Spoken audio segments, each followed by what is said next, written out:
Isang masayang pagbati na may ngiti sa aking mga labi. Naghahanap ba kayo ng makakatuwang sa pagre-review ng inyong anak? Meron yan sa DepEd.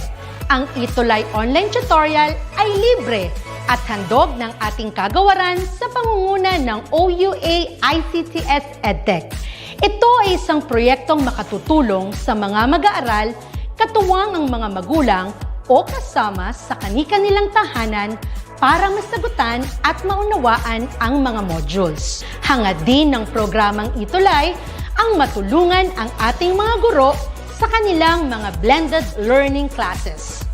Ang ating ETUlay ay mula kinder hanggang senior high school. Bukod sa academics, meron din tayong mga special programs gaya ng All is Wellness, Reading and Math Remediation, Storytelling, Mommy Tech Talks, Classes sa Gramatika, Speech Class, Financial Literacy, at marami pang iba.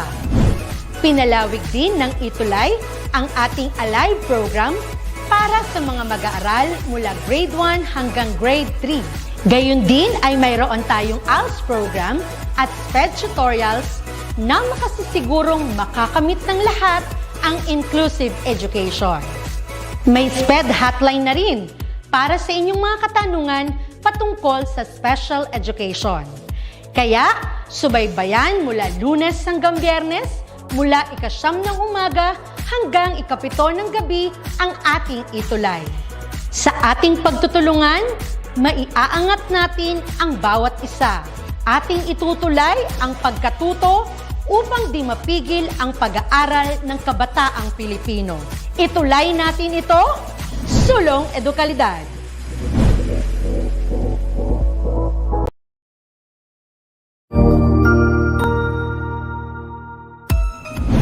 Mabuhay! Good day to all!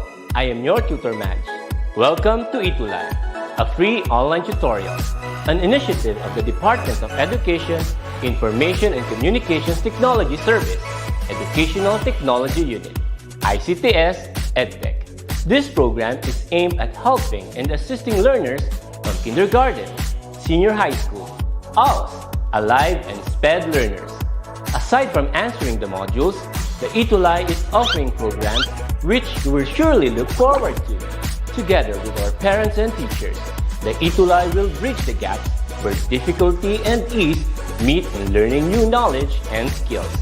So, let us prepare our module, pen and paper. Ready your mind to see and hear worthwhile and interesting lessons. Let us now study and learn, together with our volunteer online tutors. Tara na!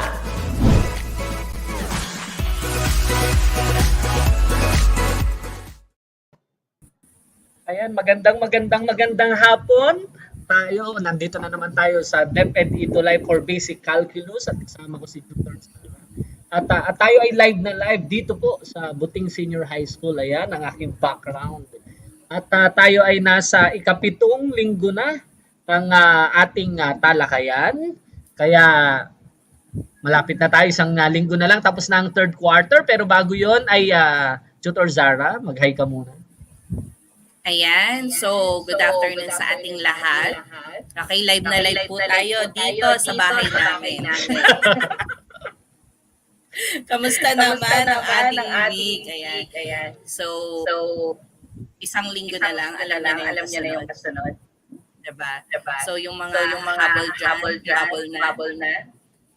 And At so, siyempre, pasalamatan natin ang unang nag-comment sa ating comment box, si Rizalyn A. Badang ng San Lorenzo Ruiz Senior High School. So hello sa mga taga San Lorenzo Ruiz Senior High School. Ayan, ang dami-dami nilang nag-comment. Hello rin sa mga taga Eusebio High School na nandiyan na nakasuporta sa atin, mga students ng ating tutor Zara. Kay Ma'am Princess Binaraw, no? Siya ang teacher ng San Lorenzo Ruiz Senior High School. Hello din sa mga taga Jones Rural School, SDO Isabela, at sa kanilang teacher na si Ma'am Clarissa Jane Metro.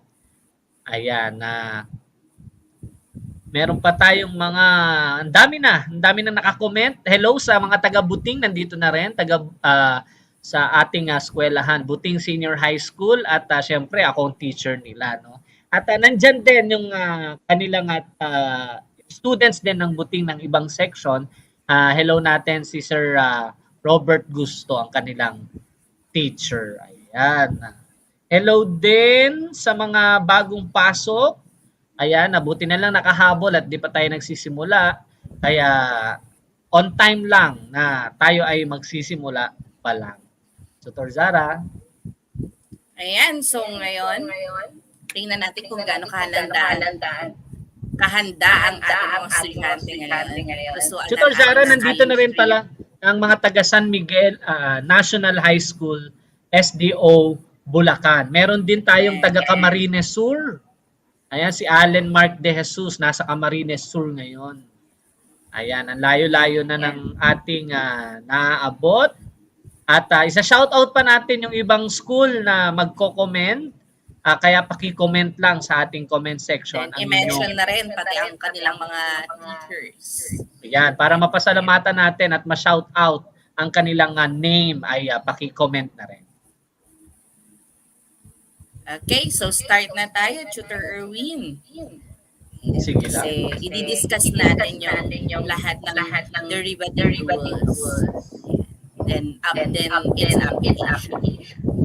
Okay, so our lesson for today is applying the differentiation rules in computing the derivative of an algebraic, exponential, and trigonometric function. So we're on our third quarter, week 7.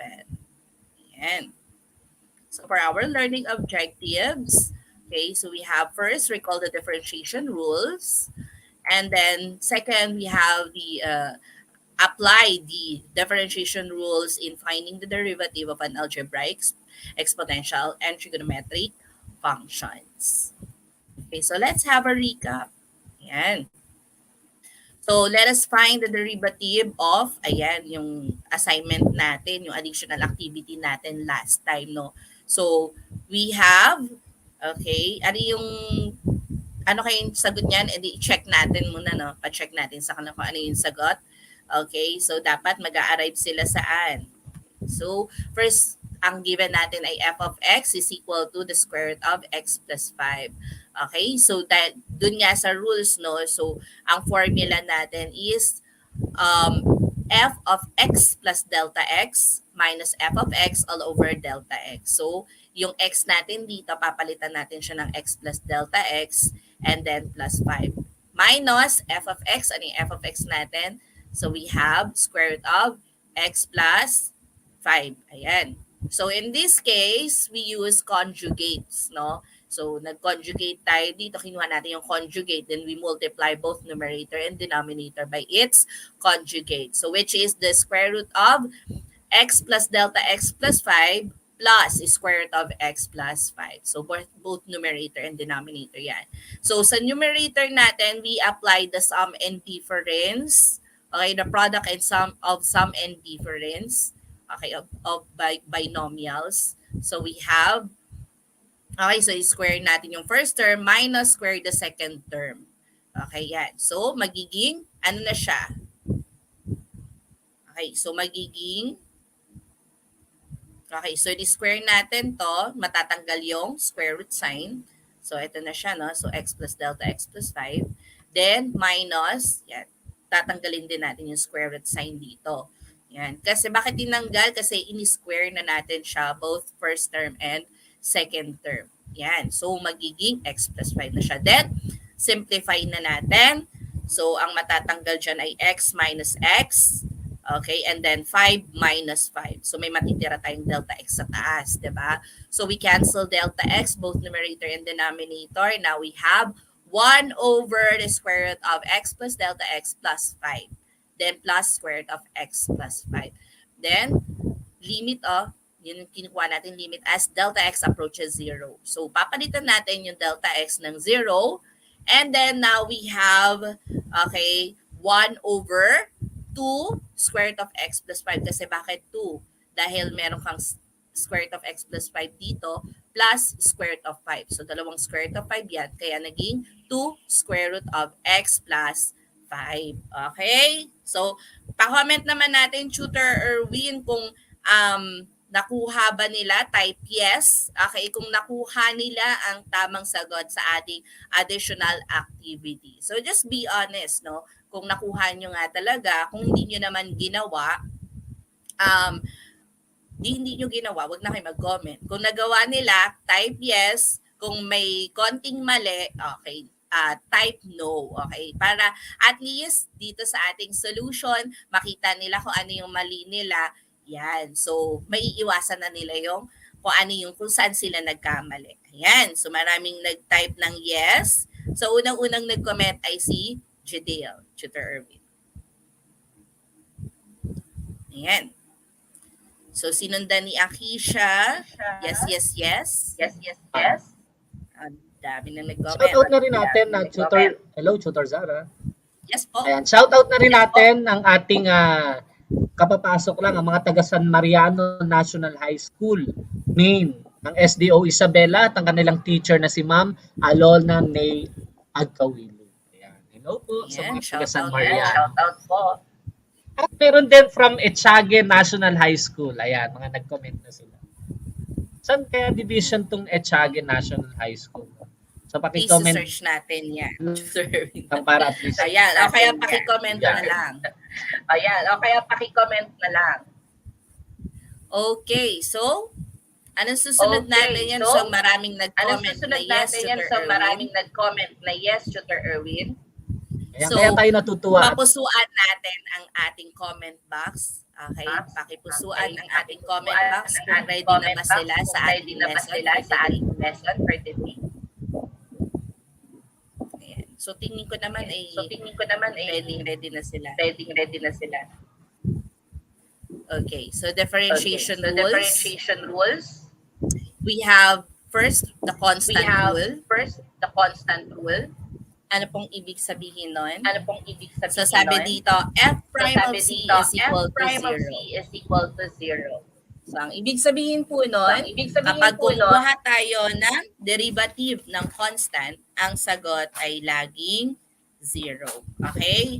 Meaning the derivative of constant is always equal to 0. Okay? So example, f of x is equal to 25. Now if we're going to get the derivative of 25, okay, since 25 is a constant, therefore the derivative of 25 is 0. Okay? Yan. So, madali ang ating first rule, which is the constant rule, no? Okay. How about the power rule? So now for our next rule, we have the power rule. Okay? Now we have, if we're going to get the derivative of x raised to n, okay, the derivative of x raised to n, sa anong gagawin natin? Yung exponent, i-multiply natin siya, okay, doon sa ating x raised to n minus 1. So magsusubtract tayo ng 1 from our exponent. Okay, anong example nun? For example, f of x is equal to x raised to 3. So if we're going to get, okay, so x raised to 3 to ha, if we're going to get the derivative of our function, okay, so yung 3, okay, since 3 ang ating exponent, i-multiply natin siya, okay, doon sa x raised to 3 minus 1. Okay, tandaan ha, sa differentiation, we always subtract 1 from our exponent. Okay, yan, so now we have 3x raised to 2. Okay po, yan, so we now have 3x raised to 2. Okay? Yan. So, malinaw po ba? Okay, so next. Yan. So, parang nagre-review na lang tayo, no? Siguro naituro na sa atin to ng ating teacher, okay, this week or last week, no? Okay. So, now, we have the constant multiple rule, okay? So, ang constant multiple rule, ang pagkaiba lang nun sa power rule ay meron siyang constant dito sa unahan. Okay? Or meron tayong numerical coefficient here doon sa unahan. No? So, anong gagawin natin? Yung ating exponent, i-multiply natin din sa constant. Okay? And then, yung product nun, i-multiply natin doon sa ating x raised to n minus 1. Example. Okay, kunwari ang given natin ay f of x is equal to 5x raised to 4. Okay, so anong gagawin natin? Itong 4, okay, i-multiply natin siya doon sa 5.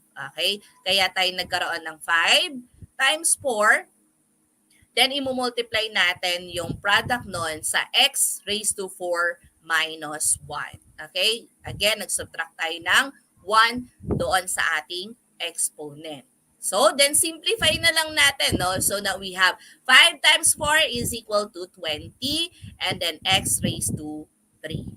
Okay? So, nakakailang, ano na po tayo? Nakakailang rule na po tayo. Paki-type nga po sa ating chat box, nakakailang rule na tayo. Nakakailang rule na tayo. Paki-type sa ating chat box.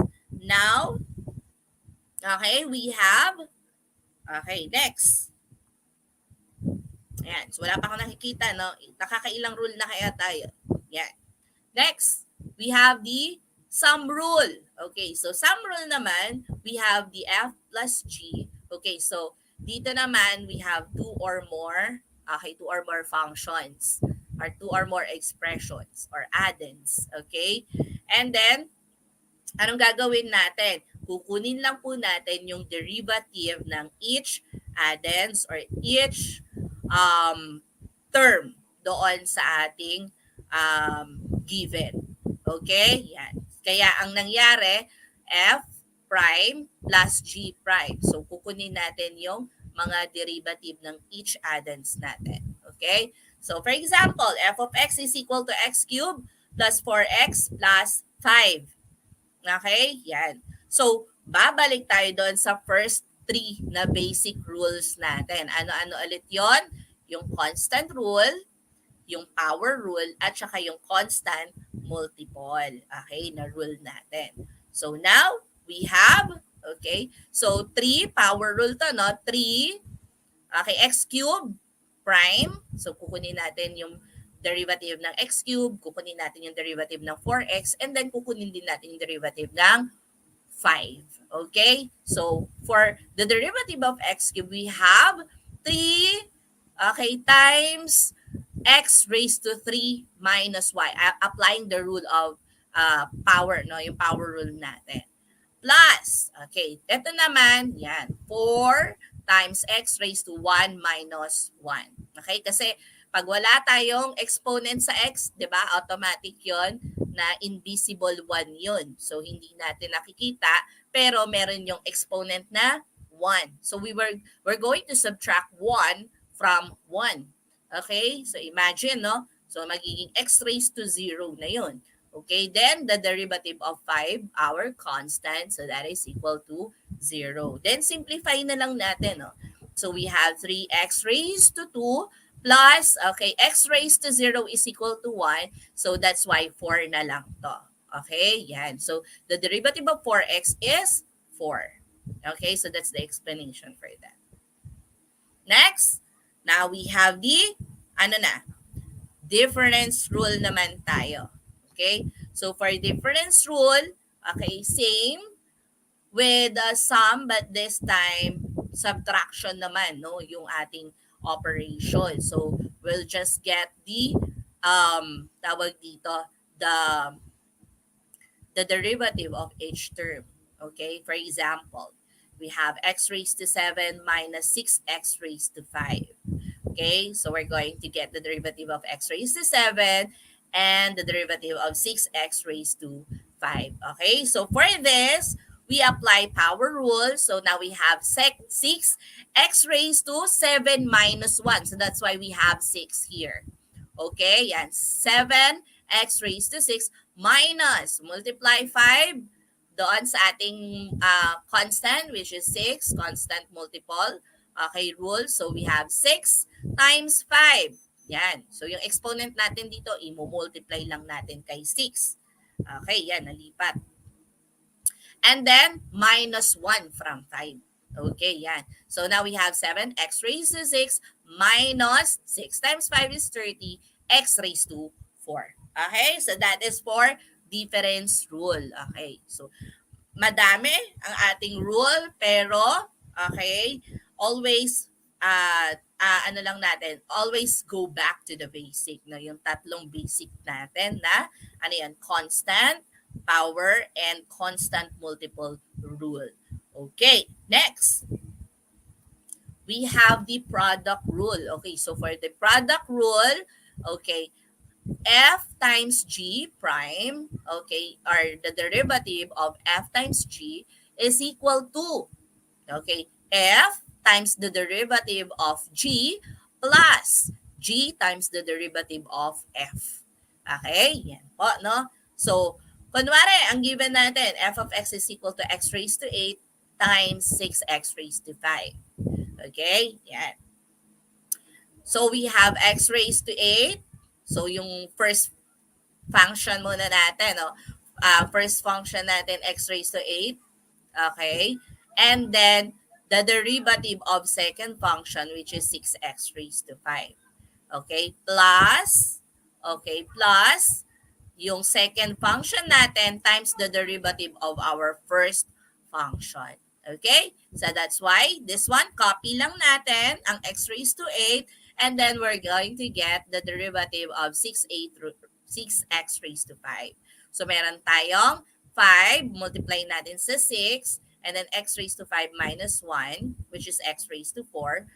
Okay, then 6x raised to 5, copy. Copy lang natin to. And then the derivative of x raised to 8. So to get that, we have 8 times x raised to 8 minus 1.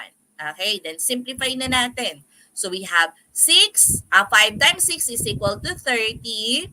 Okay, we have x raised to 8 here. We have x raised to 4 here. And then this one, 6 times 8 is 48.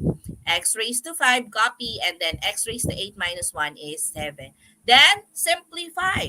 Okay, so simplify, we have 30x raised to 12 plus 48x raised to 12. Okay, so pwede pang masimplify, no? Since meron silang same na exponent, we can combine this because similar term.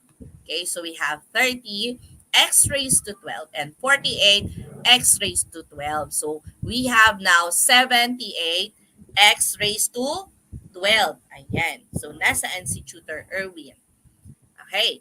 Yan. So nakakailang rule na tayo. So we have pang 6 na, no? Yan, pang 6. So this is our 7th rule. So we now have the division rule. So we are looking for f over g prime or the derivative of f over g. Okay? So that is equal to, okay, so copy lang muna natin yung denominator.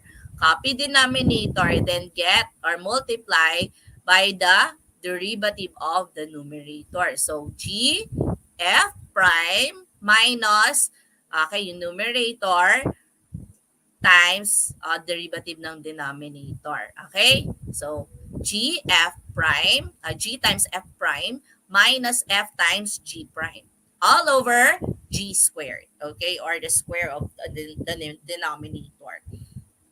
Okay, so now, always follow the rules, no? Para, kung halimbawa, bago-bago pa lang tayo, wag muna tayong mag-shortcut, no? Para mas yung sagot natin, 'di ba? Mas sure ang sagot natin. So, eto, denominator, so we now have 2x minus 1 times the derivative of x to the 4th plus 2. Okay? Minus yung numerator times the derivative of 2x minus 1, which is our denominator, all over 2x minus 1, then squared. 'Di ba? Okay, next. Tanggalin na natin yung mga derivatives or yung mga primes natin. So, 2x minus 1, copy lang. Then, 4x raised to 3. Okay, ang derivative ng x to the 4th is 4x raised to 3 plus the derivative of 2 is 0. Okay, minus. Okay, x to the 4th plus 2, copy. And then the derivative of 2x minus 1, which is positive 2. Okay? Since ang derivative ng 1 natin ay 0 din. All over 2x minus 1 squared. Okay, next. we now have, okay, so kinopy ko lang to from a previous slide. Then, multiply na natin, no? Or we're going to simplify na. Okay, yan. So, 2x times 4x cubed, we have 8x to the fourth minus 4x cubed. We multiply negative 1 times 4x cubed. So, we will get negative 4x cubed. Minus, okay, so kulong muna natin sa parentheses ha.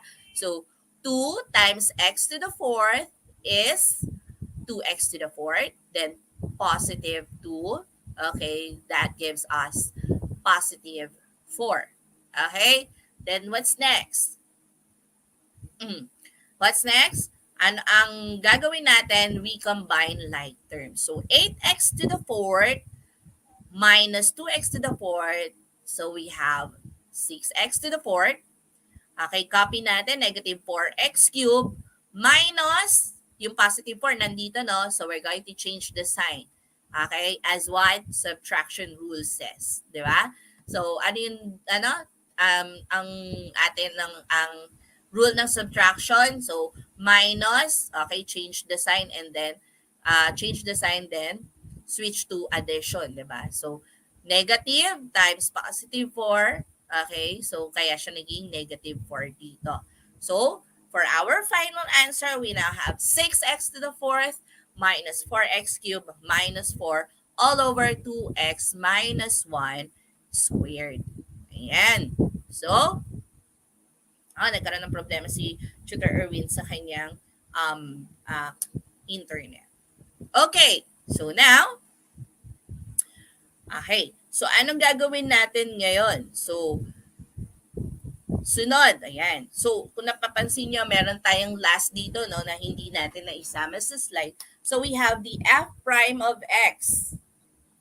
Ayan. So, Tutor Ramel. Okay. So, we have f prime of e raised to x. Okay. So, ito yung pinakamadaling, pinakamadaling na shoot ba? Okay, ito yung pinakamadaling rule kasi the derivative of e raised to x is also equal to e raised to x. Okay? Yeah. So, e raised to x. So, for example, we're going to get the derivative of, okay, 2, okay, so, halimbawa, 1/2 e raised to x. Okay. So, paano mo ngayon kukunin ang derivative ng e raised to x? Hindi ko na shoot. Wait lang. Saan ba ako pupunta? Yan. So, we're going to get the derivative of, okay, 1/2 e raised to x. Ayan. So, anong gagawin natin? So, to get the derivative of this, of our function, yan. So, 1/2, okay, yan. So, 1/2 times, constant multiple, di ba? Okay, times, anong derivative nito? E raised to x. Di ba? Kung ito yan, di ba? Constant multiple. Yan. So, ano yung constant natin? 1/2 times the derivative of e raised to x. So, that is e raised to x. Di ba? So, e raised to x. Yun pa rin siya. Di ba? Nakuha po ba? Okay. Okay, next. Yan. So, paki-take note po ang ating derivative ng trigonometric function. You can take the screenshot kasi magbibigay tayo ng example, no? Yan. So, yan yung mga tatandaan natin for the derivative of trigonometric function. So, we use trigonometric identities and some of the derivative rules or differentiation rules to derive these trigonometric functions or to derive the derivatives of the trigonometric function. So, sa sine at cosine, gumamit tayo ng sum and difference. Okay, yan. So, sum and difference of trigonometric identities. Okay, so for tangent, yan, tsaka cotangent, gumamit tayo ng, quotient rule. Yan. And so, yung mga tawag dito, mga quotient rule ang ginamit natin. So, to derive this trigonometric function or the derivative of trigonometric function. Ayan. So, pwede nyo rin itry yun sa bahay, but I guess na ituro siya ni teacher sa inyo. Okay, ang gagawin natin, i-apply natin itong mga trigonometric function or the derivative nitong ating trigonometric function. Okay, na-screenshot na po ba? Okay, so for our first example. Okay, so sa number 5, this is our first example, no? Yan. So, ano kaya ang gagamitin nating rule?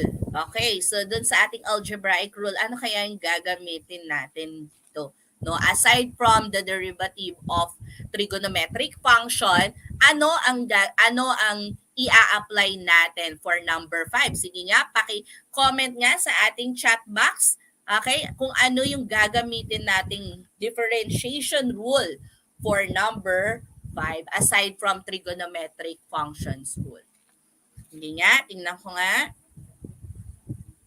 Yan. So, para alam natin kung ano yung i-apply nila for this number while I'm writing my given. Yan. Power rule, yes. So, we have the power rule or the constant multiple rule. Okay, difference rule, correct? J. Sabio, Sir Fernan, the power rule or the constant multiple rule. What else? Ayan. So, yung dalawa na yun, no? So, we have the difference rule and the constant multiple rule. Okay, so now, to get the derivative of this function, okay, so i-apply natin yung i-apply na natin yung ating tawag dito yung mga rules na napag-aralan natin. So, for this, we're going to multiply 3 dito. So, we have 15. Subtract 1 from the exponent, 15x squared. Ayan, Tutor Romel, pasuyo po. Okay. Minus 2. Okay. Minus 2. Yan. Times, what is the derivative of cosine x? Sige nga, ano ang derivative ng ating cosine x? Paki-comment po sa ating chat box. Ano ang derivative ng cosine x?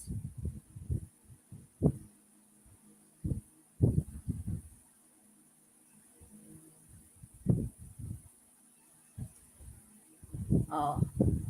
Ano ang derivative ng ating cosine x?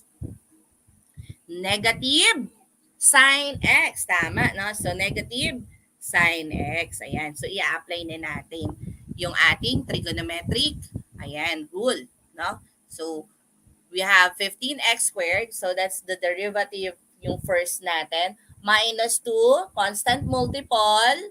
Okay, then the derivative of cosine x. So, the derivative of cosine x is negative sine x. Then, simplify na lang natin. So, we have f prime of x is equal to 15x squared. Nako, naghihinga lang ating plus 2 sine x. So, that's it. So, yan. Okay? Yan po. Okay? Yan. Next. Ano naman ang i-apply natin? Okay? For number 6. Yan. So, anong rule ang i-apply natin for number 6? Paki-comment sa ating chat box.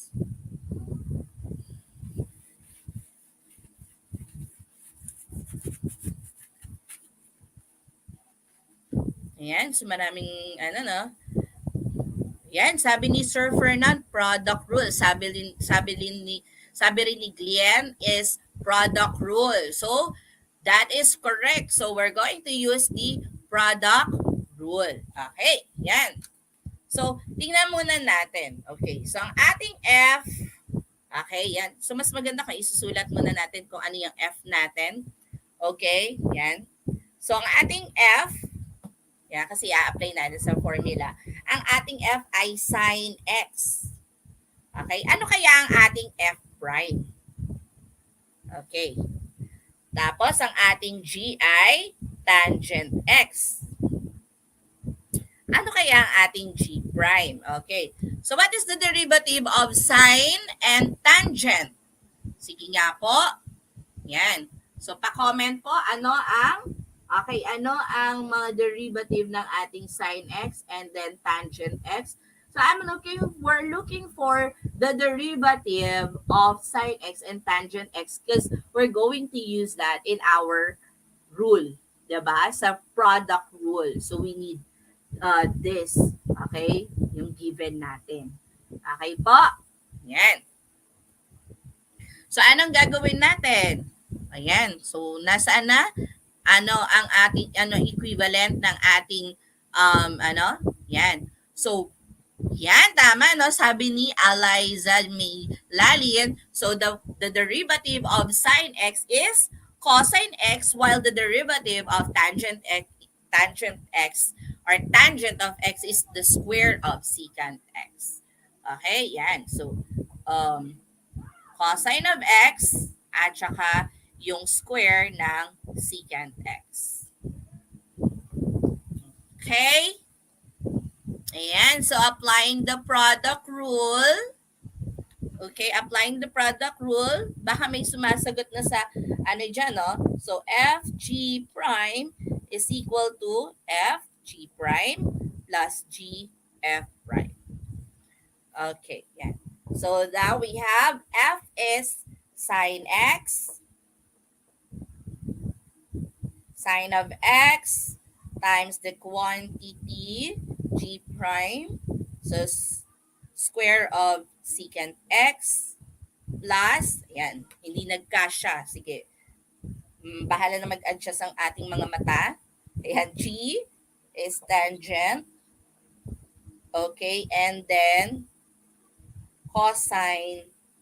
Ayan. So, apply natin yung ating rules, no? So, ano yung rule natin? F, ano yung F?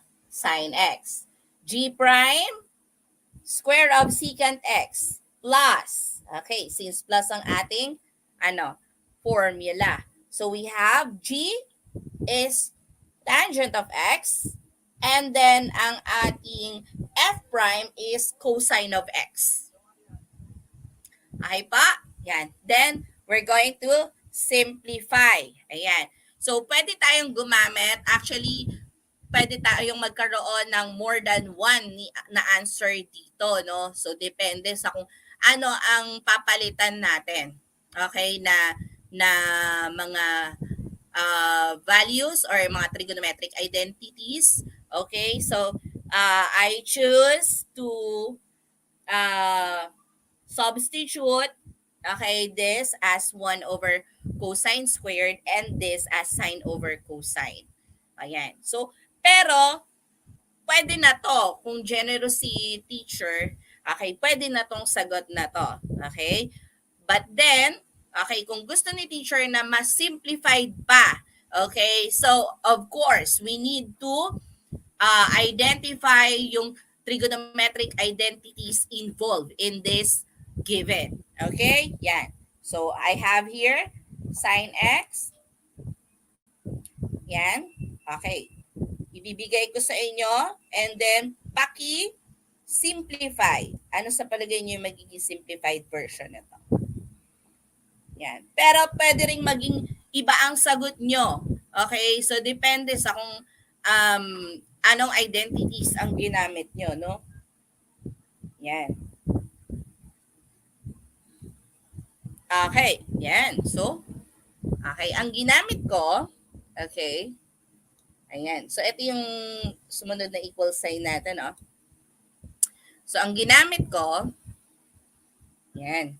So, we have sine x, hindi ko binago. Ang binago ko ay yung square of secant x, which is, ginawa kong 1 over square of cosine x, plus, okay, sine of x over cosine of x. So, I replace tangent x or tangent of x as sine of x over cosine of x and then multiply to cosine of x. Okay, kindly type the simplified answer, okay, in our chat box. Okay, paki-type po ano kaya yung simplified version. Ayan. Sige, tingnan natin kung ano yung simplified version. May sagot na si Sir Fernand. Baka may iba kayong sagot dyan. Okay, so tingnan natin. Baka may ibang sagot ang ating mga students. Yan.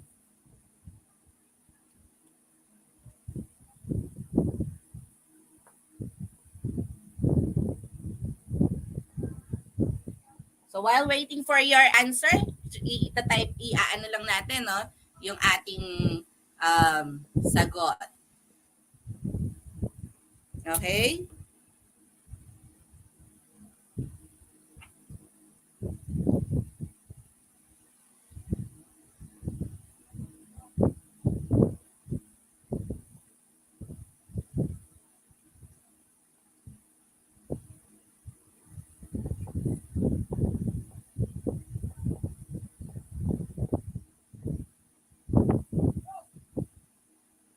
Yan.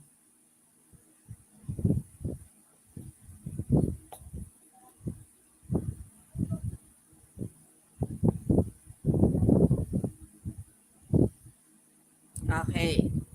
Tingnan nga natin. Wala pa ako nakikita ibang sagot. Okay? Yan. So, pwede yung ginawa ni sir.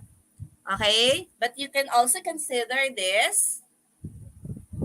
Ayan. So, anong ginawa natin? So, pinalitan natin yung secant, square of secant x as 1 over square of cosine x. Okay? Yan. So, pinaghiwalay ko yung cosine x natin dito. Okay? Yan. Sabi ko nga sa inyo, depende sa kung anong trigonometric identities ang gagamitin natin or or papalitan natin. Kaya pwedeng mag-iba ang ating sagot dyan. Okay? So, I have here, ang ginawa ko, yung isang cosine, yung, di ba kasi square of cosine x to, yung isang cosine, ibinigay ko siya dito kay sine. Okay? Yung isang 1 over cosine of x. Okay? Para magkakaroon ako ng tangent dito, tapos ito naging secant of x, and then makakancel itong cosine of x natin, then we have sine x. Okay? Yan. Okay na po? Yan. So, ito na yung aking final answer. Okay? Yan. So, pwede nyo rin siyang paglaruan sa bahay, no? Ayan. So, ito lang yung paglalaroan nyo. Wag yung tao. Wag yung ibang tao. Pwedeng ito yung paglaruan nyo, algebraic manipulation, so pwede yun. Okay? So now, last we have okay, yan, yung quotient rule natin. Okay, pakitype nga, baka meron na kayong sagot na habang nagsasagot ako kanina sa product rule, tingnan ko nga baka may sagot na kayo for our quotient rule na involving involving trigonometric. Okay, so this is our last example and then additional activity tayo. Okay, so for our f of x, yan, kasi pasuko na rin yung aking whiteboard. Ayan, pati ang aking whiteboard marker. Sinukuan na po ako. Okay lang, sanay naman ako. Ayan po. Ayan po. Ayan, so this is our last given. So we'll just follow what? We will just follow the rule for quotient, no? But this time, involving trigonometric function. Okay? Yan. So now, anong gagawin natin? So, applying the quotient rule. So, una muna natin isusulat yung 1 plus cosine x, right? And then the derivative of sine x. Minus, okay? Sin x naman, ang una nating isusulat, times the derivative of 1 plus cosine x. Ayan. All over 1 plus cosine x squared. Okay po? Ayan na po siya. Ayan. So, first nating isusulat sa ating numerator ay 1 plus cosine x, that the rule says. Okay, then times the derivative of numerator, which is the sin x, derivative ng sin x, minus, okay, sin x naman ang una nating isusulat, times the derivative of 1 plus cosine x. All over 1 plus cosine x squared. Ayan. Then, simplify lang natin. So, we have 1 plus cosine x. Ano yung derivative ng sin x natin? Derivative niyan ay cosine x. Okay, shout out sa aking ex dyan. Minus, swerte mo, lagi kitang nababanggit dito sa ETUlay. Okay, then we have sine x. So, the derivative of 1 plus x is, ano? Negative? Negative ano? Sine x. Ayan. So, anong answer natin dito? Yan. All over, ano pala? All over, yan. Huwag iiwan ang ating denominator. Okay? Sige nga, patingin nga ng inyong simplified nito. And, tingnan natin. 1 over 1 plus cosine x, sabi ni Sir Fernan. Ayan. So, tingnan natin. Okay? Sige nga, sige nga. Oh. So, na-simplify ka na. 1 plus cosine x, derivative of sine x is cosine x, minus sine x. Sine x yan. Okay? Times the derivative of 1 plus cosine x. So, this is 0.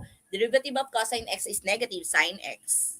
Ayan, diba? 1 over 1 plus cosine x squared. Wow. So, simplify. Yan. So, now I have 1 plus cosine, square of cosine plus square of sine. All over 1 plus cosine x, cosine of x squared. Ayan. O, ano na susunod dyan? O, ma'am, may nakita po akong identity. Yun, nandun sa denominator. Diba? Nakita niyo yun? Kita niyo yun? Sorry, this is ano pala, cosine. Okay, cosine x. Yan. Yan, kasi i-distribute ko pala to. O yan, so cosine x. Okay. Cosine x pala to, plus cosine square of cosine x. Then negative times negative gives you positive. Ayan. Sorry. Okay. Yan. So from here, hindi na kasi kasya eh. Sorry. 1 plus cosine x times cosine x, okay, minus, okay, sine of x times times negative sine of x. So, distribute natin ng cosine x and then multiply these two, okay, all over 1 plus cosine x squared. Okay? Yan. So, ano susunod? Yan. So, ano matitira? Cosine of x, okay, yan, plus 1 over 1 plus cosine. Okay. Yan ang natira. Bakit 1? Pythagorean identity ng ating trigonometric identities. Diba? So, magiging plus 1 na siya. Okay? Then, ito, makakancel at saka yung isang 1 plus cosine x. Kaya 1 na lang yan ang numerator, ang kanyang exponent dyan. Okay? Yan. Na-cancel ang ating cosine x plus 1 since pareho lang naman yan sa ating 1 plus cosine x. So, cancel natin common factor. So, that arrives the answer of Sir Fernan, which is 1 over cosine of x. Okay, yan. So, 1 over 1 plus cosine x. Yan. Diba? Ang hirap pag whiteboard mo maliit. Ayan. Okay na po? Ayan. Sana nasundan natin no, yung application ng ating differentiation rules. Okay? So, for our additional activity, kindly get the screenshot of our additional activity and then answer, okay, natin sa ating free time during weekends. Okay, yan. So, pwedeng ituro sa mga elementary nating kapatid na, halika, banding tayo, kuha tayo ng derivative ng function. Ayan po, no? Yan. So, pwede rin itong banding moment ng inyong parents, ganyan, inyong mga friends, ganyan, pag wala kayong magawa. Okay, yan. So, pero sobra nagpapasalamat kami kasi talagang talagang sinasagutan niyo yung additional activity na binibigay namin. So, maraming salamat with that. Sorry po, hindi niyo nakikita yung ilalim. Ayan yung ating ilalim. Okay, yan. So, ngayon, samahan niyo po kami, okay, kay Tutor Eljude and Tutor Rev sa ating Technosip na yan. Ayan, ngayon na po, nag-air na po sila since tayo po ay overtime na, late na rin tayo nakapagsimula. Okay, so for our feedback form ngayong third quarter, ayan, so naka-week 7 na tayo, no? Kung meron kayong any suggestions, recommendations, comments sa amin ni Tutor Erwin, malugod po namin tinatanggap yan para sa i-improve ng programang DepEd ETUlay. Muli, samahan nyo kami every Friday, 4:40 to 5:20 p.m. Ayan, sa ating basic calculus session. Ayan, so please, pwede nyo kaming i-contact ni Tutor Erwin sa aming page at sa aming Facebook account, which is the Tutor Zara and Tutor Erwin. Ayan, so halina kayo, sugad na tayo doon sa ating special program ng Senior High School Mathematics, ang Technosip na yan, na kung saan fini-feature natin kung paano gumamit ng calculator, okay, especially ang ating Casio class Wiz na pwede natin gamitin at sobrang dali ng mga features na hindi natin nakalain na pwede pala siyang makuha sa calculator ng ganito, no, na yun ang kailangan nating matutunan kasi walang silbi ang ating calculator kung hindi natin siya alam kung paano gagamitin. And syempre, sa pag-check ng ating sagot. Okay? So ngayon, tayo na't sumugod sa ating Technosip. Mateki ka ba? Okay, hanggang sa muli. Kita-kits tayo every Friday, ha? Bye!